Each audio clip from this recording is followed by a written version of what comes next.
할렐루야!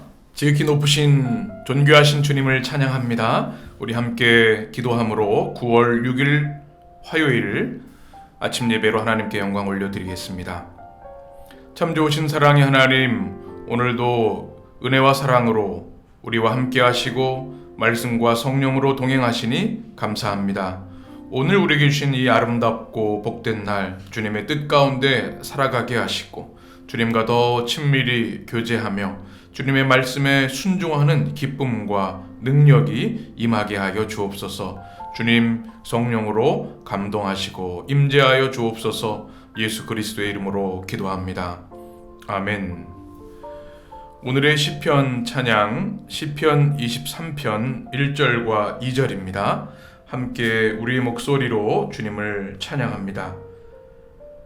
여호와는 나의 목자시니 내게 부족함이 없으리로다. 그가 나를 푸른 풀밭에 누이시며 쉴만한 물가로 인도하시는도다. 아멘. 오늘 우리에게 주시는 하나님의 말씀 에베소서 3장 1절에서 13절의 말씀을 한 목소리로 봉독하겠습니다. 이러므로 그리스도 예수의 일로 너희 이방인을 위하여 갇힌 자 된 나 바울이 말하거니와 너희를 위하여 내게 주신 하나님의 은혜의 경륜을 너희가 들었을 터이라. 곧 계시로 내게 비밀을 알게 하신 것은 내가 먼저 간단히 기록함과 같으니 그것을 읽으면 내가 그리스도의 비밀을 깨달은 것을 너희가 알 수 있으리라. 이제 그의 거룩한 사도들과 선지자들에게 성령으로 나타내신 것 같이 다른 세대에서는 사람의 아들들에게 알리지 아니하셨으니 이는 이방인들이 복음으로 말미암아 그리스도 예수 안에서 함께 상속자가 되고 함께 지체가 되고 함께 약속에 참여하는 자가 됨이라. 이 복음을 위하여 그의 능력이 역사하시는 대로 내게 주신 하나님의 은혜의 선물을 따라 내가 일꾼이 되었노라. 모든 성도 중에 지극히 작은 자보다 더 작은 나에게 이 은혜를 주신 것은 측량할 수 없는 그리스도의 풍성함을 이방인에게 전하게 하시고 영원부터 만물을 창조하신 하나님 속에 감추어졌던 비밀의 경륜이 어떠한 것을 드러내게 하려 하심이라.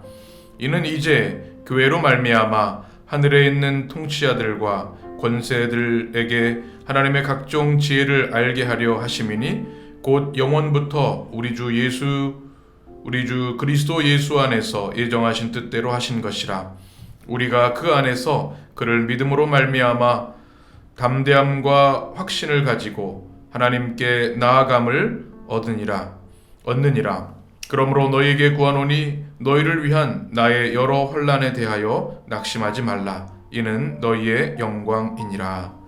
아멘. 할렐루야. 모든 성도들을 축복합니다. 오늘도 하나님의 은혜와 평강이 우리 모든 성도들에게 충만히 임하시기를 바랍니다. 오늘의 말씀 에베소서 3장 1절에서 13절까지의 말씀, 사도가 맡은 사명이라는 제목으로 같이 말씀을 나누고자 합니다. 에베소서 2장에서는 사도 바울이 예수님을 믿기 이전에, 구원받기 이전의 삶이 얼마나 참혹하고 어려웠는지, 그리고 주님을 믿음으로 인해서 그 이후로 우리에게 주신 은혜가 얼마나 큰지를 우리에게 말씀해 주었죠. 바로 주님께서 십자가의 은혜로 우리에게 화평을 주셨고 모든 죄를 패하시고 또 주님의 은혜의 보좌 앞에 나갈 수 있는 은혜를 우리에게 주셨습니다. 그래서 동일한 하나님의 백성, 천국 시민이 되게 하셨고 또 하나님의 권속이 되게 하신 은혜, 또 그 우리들을 구원받은 우리들을 부르셔서 성전의 모퉁이 돌이 되신 주님 중심으로 아름다운 주님의 교회를 이루게 된 것, 이것이 얼마나 큰 은혜인지를 2장에서 우리에게 말씀해 주었습니다. 이제 3장에서 1절을 이렇게 시작을 합니다. 우리 1절을 같이 읽겠습니다. 이러므로 그리스도 예수의 일로 너희 이방인을 위하여 갇힌 자 된 나 바울이 말하거니와. 아멘. 이제 3장을 시작하면서 이러므로 이렇게 말씀을 시작합니다. 바로 이전에 이방인이었던 에베소 성도들이 그리스도의 보혈의 은혜로, 복음의 은혜로 하나님의 백성이 되었는데 이것이 어떻게 그들에게 전해졌는지를 이야기하면서 바울 자신의 사명에 대해서 이제 3장에서 말하고 있습니다. 바울 스스로가 어떤 사람인가 1절에 보면 그리스도 예수의 일로 너희 이방인을 위하여 갇힌 자 된 나 바울은 이렇게 말하고 있습니다. 사도 바울, 우리 예수님의 제자들이 있었던 그 예루살렘 교회 중심으로 했던 사도들이 있었죠. 그런데 하나님께서 이 바울을 택하신 것은 이방인을 위한 복음 전도, 이방인의 사도로 부르셨다는 자기 정체성에 대한 고백입니다. 그리고 특별히 이방인을 위해 갇힌 자 됐다라고 하는 표현을 쓰고 있는데, 아시는 대로 에베소서는 옥중서신이죠. 사도 바울이 3차 전도 여행을 마치고 예루살렘으로 복귀했습니다. 이때 이방인 드로비모를 성전에 데리고 들어가게 되는데, 이것을 유대인들이 조작해서 죄목을 씌웁니다. 그래서 감옥에 수감되게 되죠. 미결수 수감이 된 겁니다. 그래서 옥중에서 이 서신을 쓰고 있는데 자신의 또 상황을 이렇게 말하고 있는 거죠. 자신이 이렇게 감옥에 갇히고 또 이렇게 고통을 당하는 것은 그냥 나의 불행이 아니라 예수님께서 주신 사명 때문이고, 그 사명은 이방인들에게 바로 지금 말씀을 듣고 있는 에베소 성도들을 위한 복음 사명 때문이다. 이것을 사도 바울은 밝히고 있는 것입니다. 그리고 2절에 보면 너희를 위하여 내게 주신 하나님의 은혜의 경륜을 너희가 들었을 터이라 이렇게 말합니다. 이 사명이 뭔가 내게 주신 하나님의 은혜의 경륜 이렇게 말하고 있는데요. 여기서 경륜이라는 말을 우리가 성경에서 신앙생활에 하게 되는데 여러 가지 뜻이 있는데 그 중에서 두 가지 중요한 뜻이 있습니다. 경륜은 오이코노미아라고 하는 단어로 쓰여 있는데, 오이코스라는 게 집이죠. 집. 그리고 그래서 이 뜻이 경륜이라는 오이코노미아라는 뜻이 집안 관리한다, 집안을 돌본다 이런 뜻입니다. 그래서 명사로 쓰면 청지기, 집사, 스튜어드십을 말하는 거죠. 직책을 말하는 겁니다. 그리고 두 번째 뜻은 이 경륜이란 하나님의 경륜 이렇게 얘기할 때 하나님의 계획과 경영하심을 말합니다. 이 경영이라는 단어를 영어로는 신학 용어로는 이코노미라고 합니다. 경제죠. 그러니까 집안 살림. 하나님께서 온 인류를 향한 구원의 계획, 이 돌보심, 이 모든 것을 경륜 이렇게 이야기합니다. 그런데 오늘 2절 말씀에서는 첫 번째 의미가 맞다고 우리 학자들이 이야기합니다. 직책인 거죠. 하나님이 은혜로 바울에게 주신 이 직분, 이방인을 위한 사도로 주신 그것이 어떻게 내가 직분을 받았는지, 이방인의 사도의 직책, 그 영광스러운 직책을 받았는지 너희가 알고 있을 것이다. 다 듣고 있었기 때문이죠. 그렇게 말씀합니다. 그리고 3절에 보면 곧 계시로 내게 비밀을 알게 하신 것은, 여기서 중요한 단어가 나옵니다. 비밀이라는 단어입니다. 오늘 1절에서 7절까지가 그리스도의 비밀을 맡은 자 누구인가? 바로 나 사도 바울이다 이렇게 말하고 있는데요. 이 비밀은 미스테리온이라고 하는 단어입니다. 감추어진 비밀이란 뜻이죠. 그런데 이 성경에서 바울이 사용하는 이 미스테리온은 바로 예수 그리스도의 복음입니다. 온 인류가 하나님을 등지고 거역하고 하나님의 말씀에 대적하여서 그 죄 가운데 거하게 되고 주님의 심판을 피할 수 없었죠. 그런데 주님이 이 땅에 오심으로 성육신하시고 십자가의 그 구원의 은총으로 우리 모든 인류가 회개하고 주님을 영접을 하면 구원의 길이 열려 있다. 하나님과 회복의 길이 열려 있다. 십자가 능력을 의지하는 것이 복음이고 살 길이다라고 하는 그 복음의 핵심 메시지가 바로 이 비밀입니다. 미스테리온. 이것을 바울을 통해 알게 하셨다는 겁니다. 이 계시라는 단어, 우리가 요한계시록, 계시 쓰게 되는데요. 이것은 아포칼립시스라는 단어인데, 이 베일에 가려져서 모르던 것이 이제 그 베일을 벗기면서 드러난다는 뜻입니다. 바로 예수 그리스도를 통해서 인류 구원을 향한 복음의 내용을 주님이 드러내 주셨다. 우리가 그 비밀을 알 방법은 전혀 없습니다. 주님이 알려주시는 만큼, 보여주시는 만큼 알 수 있죠. 이것이 바로 계시인데요. 그걸 알게 하신 것, 바울을 통해 그걸 알게 하셨다는 것을 지금 말씀하고 있고요. 그 내용이 4절에 보면 그것을 읽으면 내가 그리스도의 비밀을 깨달은 것을 너희가 알 수 있으리라. 여기서 그것은 바울이 이미 기록한 바울 서신들을 말합니다.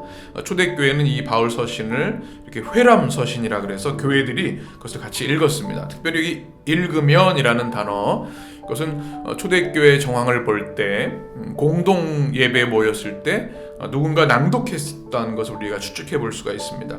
1세기 그리스도인들 중에는 문맹률이 있었습니다. 글을 읽지 못하는 사람들이 있었기 때문에 우리 예배로 모이고 말씀으로 모일 때 누군가 읽어주면 귀로 들어서 말씀을 알게 된 거죠. 바로 그것을 말하는 겁니다. 그래서 바로 바울이 그리스도의 비밀을 깨달은 것을 알 수 있으리라, 이미 알고 있을 것이다, 이렇게 말씀하고 있는 겁니다.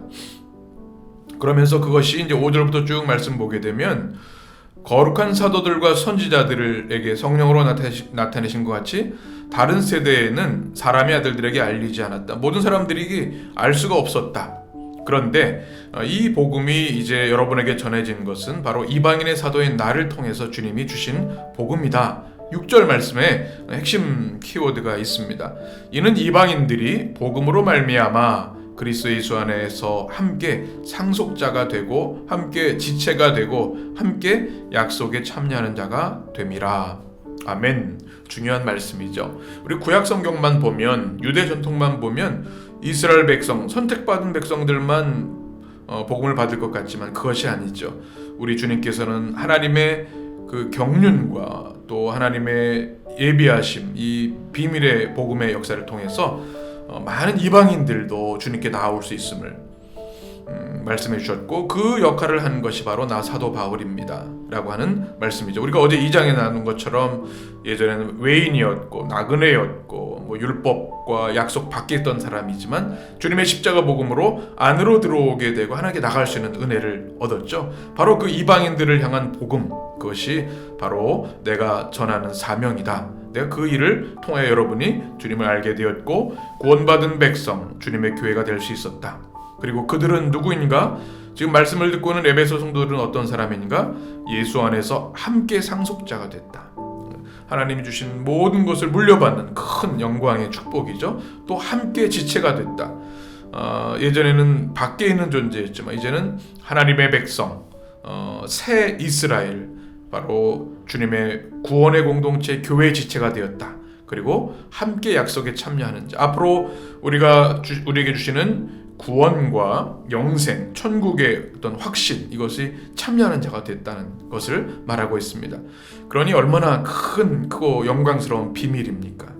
그리고 6, 7절에 보면 이렇게 말씀합니다. 우리 같이 읽겠습니다. 이 복음을 위하여 그의 능력이 역사하시는 대로 내게 주신 하나님의 은혜의 선물을 따라 내가 일꾼이 되었노라.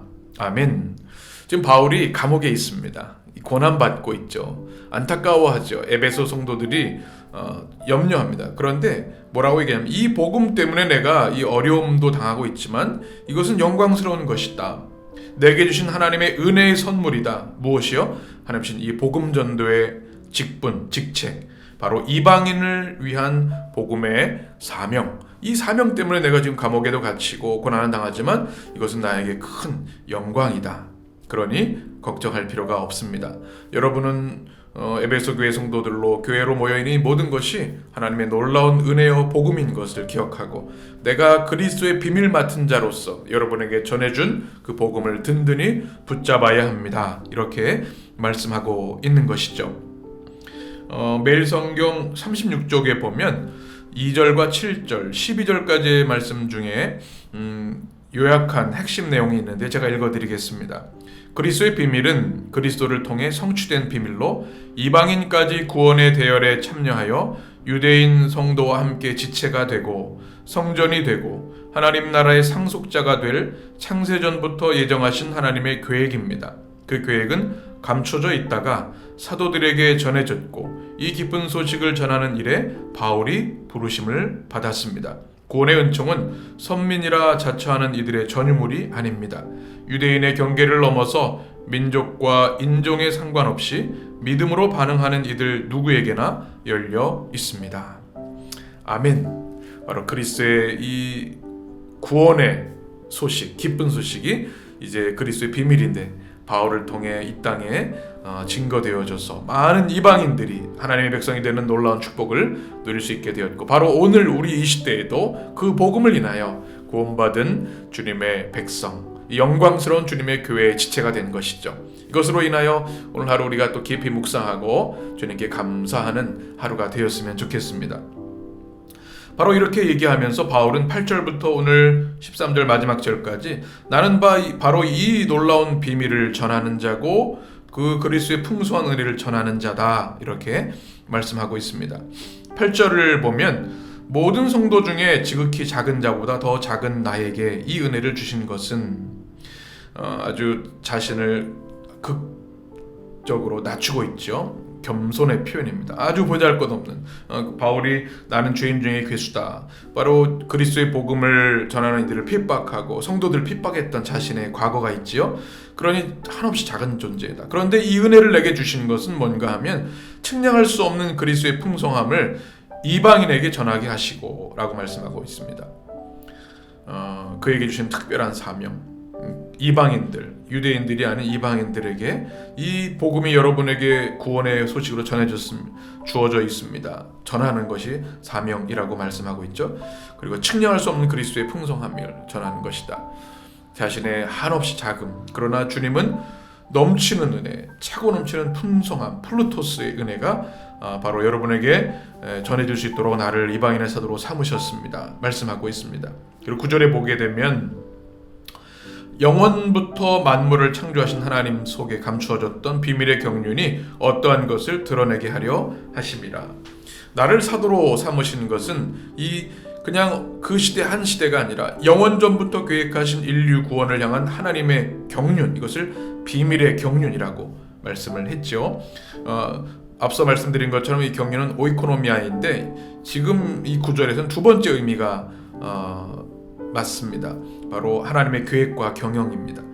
그 하나님의 계획과 경륜은 인간의 사상, 생각, 논리, 지혜를 뛰어넘는 하나님의 그 놀라운 인류 구원을 향한 살림살이, 그렇죠? 그것을 통해서 나를 통해 드러나게 하려 하신 것이다. 그것이 드러나게 되었다. 그것을 인한 자부심과 감사를 바울이 표현하고 있는 거죠.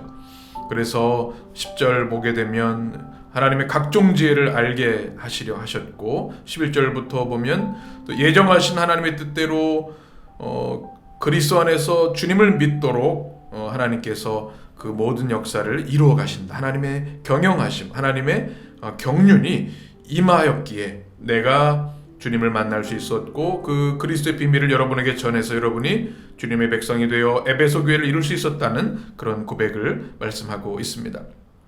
그래서 중요한 것은 12절 하반절에 보면 담대함과 확신을 가지고 하나님께 나아감을 얻느니라. 너무나 중요한 말씀이죠. 우리가 레위기에서도 말씀을 나눴죠. 우리가 함부로 하나님께 나갈 수가 없습니다. 1년에 한 번 대속죄일에 대제사장이 정결례를 행하고 주님께 나갈 수 있었죠. 그런데 이제는 주님의 십자가 보혈의 은혜로 성전 휘장이 위에서 아래로 찢어진 것처럼 이제 그리스도의 보혈과 십자가 복음을 들고 은혜의 보좌 앞에 담대히 나갈 수 있게 된 것입니다. 이것이 유대인들에게만 주어진 특권이 아니라 지금 이방인 그리스도인 에베소 성도들도 그렇게 할 수 있다고 하는 것을 다시 한번 상기하면서 담대함과 확신을 가지고 하나님께 나아가야 된다, 이렇게 말씀합니다. 결론적인 말씀 13절을 같이 읽습니다. 그러므로 너희에게 구하노니 너희를 위한 나의 여러 환난에 대하여 낙심하지 말라. 이는 너희의 영광이니라. 아멘. 참 바울의 그 교회를 향한 사랑, 또 강한 확신을 읽을 수 있는 말씀입니다. 지금 바울이 감옥에서 수감되어서 미결수로 있으면서 서신을 기록하고 있지 않습니까? 성도들이 많은 걱정을 했습니다. 그런데 낙심하지 말라. 왜 그렇습니까? 이것이 바로 하나님의 경륜, 오이코노미아, 하나님의 구원의 역사의 한 과정이다. 그리스도의 비밀이 드러나는 과정이다. 그러니 염려하지 말라. 내가 감옥에 있는 것 나는 조금도 부끄럽거나 속상해하지 않는다. 왜요? 이 모든 과정을 통해서 그리스도의 복음이 또 이방인들에게 온 세계에 전해지기 때문에 낙심하지 말라. 이 환란, 딜립세스라고 이제 말씀드렸죠. 그 포도즙에 포도를 넣고 쥐어짜는 것 같은 고통이 나에게 있지만 이것으로 인해 낙심하지 말라. 무엇입니까? 너희의 영광이니라. 이것이 하나님의 영원전부터 계획하신 구원의 역사 가운데 내가 하나님께 이방인의 사도로, 영광스러운 사도로 쓰임받고 있는 것이니까 나의 환난으로 인하여 여러분 낙심하거나 또 속상해하지 마십시오. 다만 우리에게 주신 이 복음의 능력, 은혜를 더 굳건히 붙잡고 주님의 교회를 아름답게 세워 나가야 합니다. 이렇게 말씀하고 있는 겁니다. 오늘 말씀 우리가 이렇게 나누었는데요. 오늘 말씀을 통해서 이 사도 바울의 어떤 사명감이 얼마나 투철한지를 생각하게 됩니다. 우리도 주님께서 부르신 목적이 있습니다. 우리를 구원하시기 위함이고요. 또 하나는 우리를 통해 누군가를 구원하기 원하시기 때문입니다. 사도 바울만 사도가 아니라 우리도 이 시대에 또 우리 주어진 상황 속에서 복음 맡은 자가 되는 것이지요. 목회자만 그런 것이 아닙니다. 오늘 사도가 맡은 사명이 얼마나 영광스러운 것인지, 비록 고난과 환난이 있지만 그것과는 비교할 수 없는 영원전부터 계획하신 하나님의 경륜, 그리스도의 비밀을 통하여 구원의 역사를 이루어 가시는 하나님의 그 놀라운 직분, 바로 우리에게 주셨습니다. 목회자로, 또 우리 직분자로, 또 우리 성도로 그 은혜를 주셨는데, 바울과 같이 뜨거운 이런 사명의 마음이 우리 가운데 회복되었으면 좋겠습니다. 그래서 우리에게 주어진 환난들이 있습니다. 어려움이 있죠. 바울처럼. 그러나 낙심하지 말라. 이 말씀이 여러분에게 가슴에 새겨지고, 우리가 당하는 고난, 주님을 위한 어려움이라면 그것이 우리에게 영광이고 또 하나님께 영광이 된다는 사실을 기억하시고, 오늘도 복음 안에서, 말씀 안에서 복음에 반응하고 하나님께 영광 돌리며 그리스도의 비밀을 이 땅에 드러내는 아름다운 주의 백성들이 되시기를 주님의 이름으로 간절히 축원합니다. 기도하겠습니다. 참 좋으신 사랑의 하나님, 감옥 안에서 에베소서를 기록하는, 성령이 충만하여 성령의 감동으로 말씀을 기록하는 바울의 모습을 떠올리게 하시니 감사합니다. 자신이 가장 힘들고 또 마음이 어려울 수 있지만 그는 그 감옥에 있지만 그것이 성전이고 하나님의 임재와 영광이 가득한 그 모습으로 서 있는 모습을 바라봅니다. 그리스도의 비밀이 그에게 있기에 하나님의 경륜이 이 모든 과정을 통하여 많은 이들에게 복음이 전해지고 에베소 교회처럼 또 다른 성도들이 세례받고 구원받게 되는 역사, 또 주님의 교회가 온 세계에 세워지는 역사, 그로 인하여 감옥에 있지만 하나님의 비밀의 경륜을 바라보며 찬양하는 이 바울의 모습이 우리의 모습이 되게 하여 주옵소서. 지혜와 계시의 영을 주셔서 말씀이 깨달아지게 하시고 믿음의 눈을 활짝 열어주셔서 우리의 어려운 상황 가운데도 우리에게 주시는 주님의 은혜, 주님의 경륜, 주님의 복음의 비밀과 능력을 누리며 살아가는 우리 성도들 되게 하여 주옵소서. 그리하여 담대함과 확신으로 날마다 주님께 나아가게 하시고 우리에게 주어진 여러 가지 어려움 가운데 낙심하지 아니하고 오히려 영광으로 주님께 올려드리는 우리 모든 성도들 되게 하여 주옵소서. 이 한날도 주의 성령과 은혜와 말씀으로 우리 모든 성도들과 동행해 주시길 원하오며 우리 주님 예수 그리스도의 이름으로 간절히 기도하옵나이다. 아멘. 주님의 기도로 아침 예배를 마치겠습니다. 하늘에 계신 우리 아버지여, 이름이 거룩히 여김을 받으시오며 나라의 임하옵시며 뜻이 하늘에서 이룬 것 같이 땅에서도 이루어지이다. 오늘날 우리에게 일용할 양식을 주옵시고 우리가 우리에게 죄 지은 자를 사하여 준 것 같이 우리 죄를 사하여 주옵시고 우리를 시험에 들게 하지 마옵시고 다만 악에서 구하옵소서. 나라와 권세와 영광이 아버지께 영원히 있사옵나이다. 아멘.